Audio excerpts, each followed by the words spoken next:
Hi chaps, so today is 26th of January 2023, Thursday. I'm sorry I'm not here, but today we are talking about the atom. We kind of talked about models, scientific models, yesterday. So what I'm really focusing on today is how do we know what the atom looks like? How has our idea of what the atom looks like changed over the course of history?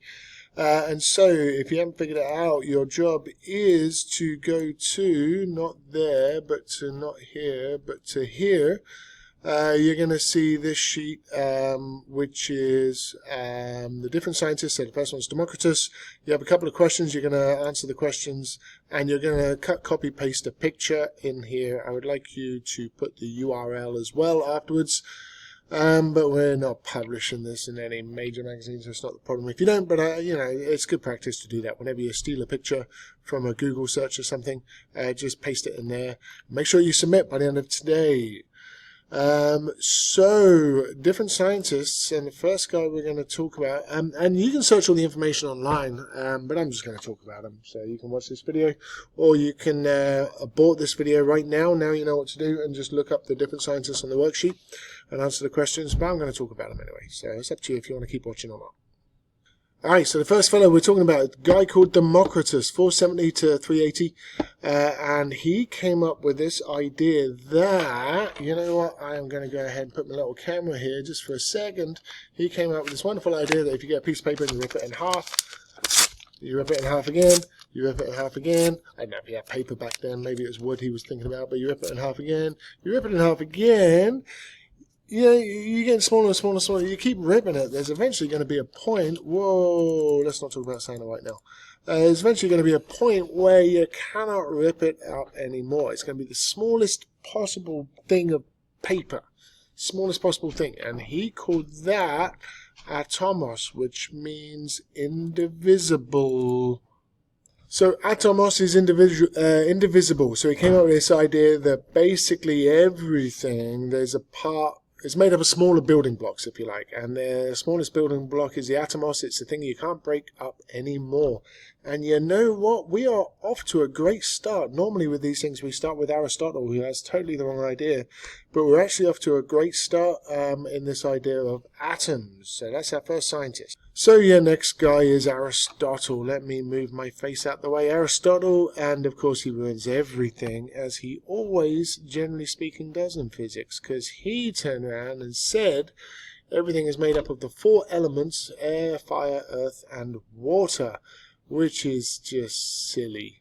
And now it did kind of make sense, and again with Aristotle and with the previous guy, they're philosophers, they're not scientists, they're not doing the scientific method, they're not doing experimentation, they're not testing hypotheses, they're just logicking their way through stuff. And you know, some of the stuff was vaguely right and some was wrong. Like the previous guy, Democritus, he's vaguely right, but it was philosophy, he just reasoned it. Same with Aristotle, he reasoned that everything is made up of these four elements. Now, why does that make sense? Well, his view is fire is hot, water is cold.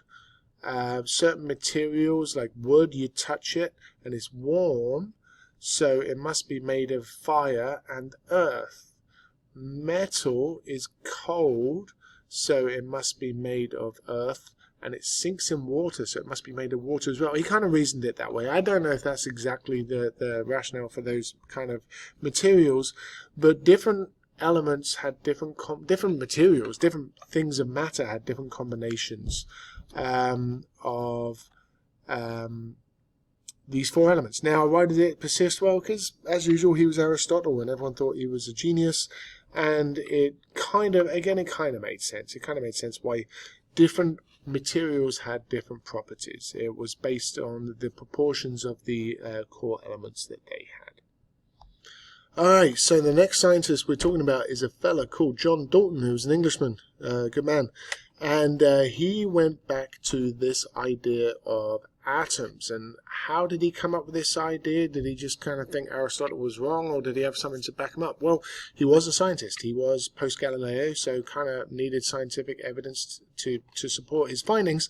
And he found that through electrolysis of water. So electrolysis of water, I could show you in class if I was here, but I'm not, so I'm going to show you a little YouTubes of it. And you got a 9-volt battery, and you got this fellow who's put 2 thumbtacks in a little cup. He's actually going to fill that cup with water, and you normally put a little baking soda in there to kind of help it along. Now, when you do that, you get an electrical current through the water, and both sides end up giving off gas, bubbles. Remarkable. They had batteries back then, very simple batteries. They didn't really know what was causing it, but they knew if they had dissimilar metals, you got an electrical current. And what he found out was you got 2 different gases coming off, so he collected it like this guy is with the test tubes here. And you're collecting 2 different gas samples, and I think right here is the important one. In fact, let me go ahead, pause it. You can see that on the one side there's only a little bit of gas, on the other side there's a lot more. In fact, key finding, he found out that there was always twice as much volume of gas on this side than there was that side. Exactly twice as much. And what is more, having isolated those gases, he found they had completely different properties. One of the tests you can do is you can get a lit splint. So if you have like a piece of wood that's on fire and you blow it out and it's still kind of glowing, well, if you then stick that lit splint into that gas on this side, it makes a really kind of fun pop noise. And on that side, it kind of goes more kapow. It's 2 completely different gases, right? This one turns out is hydrogen. This one, it turns out, is oxygen. And so what John Dalton had found out was that water must be made out of 2 different things, hydrogen and oxygen. And what is more, we have twice as many hydrogens as we have in oxygen. So we are back to the idea of atoms. John Dalton thought that different elements had different sizes of atoms, different properties, which is not not crazy wrong.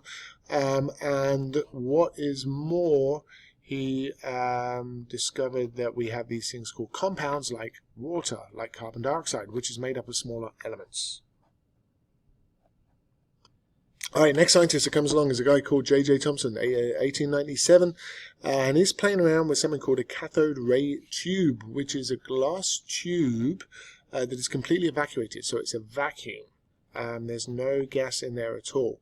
But if you have the positive side of a battery on one side, negative side on the other, it creates a stream of something.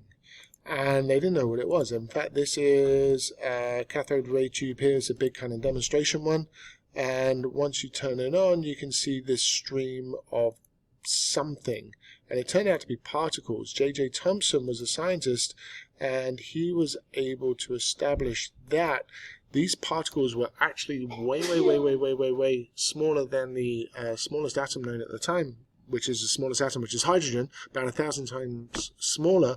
He also found out that they are repelled by the negative side of an electric field. He set up a kind of negative plate and a positive plate through it. And so they realized that these are the things that carry electricity. He called them electrons.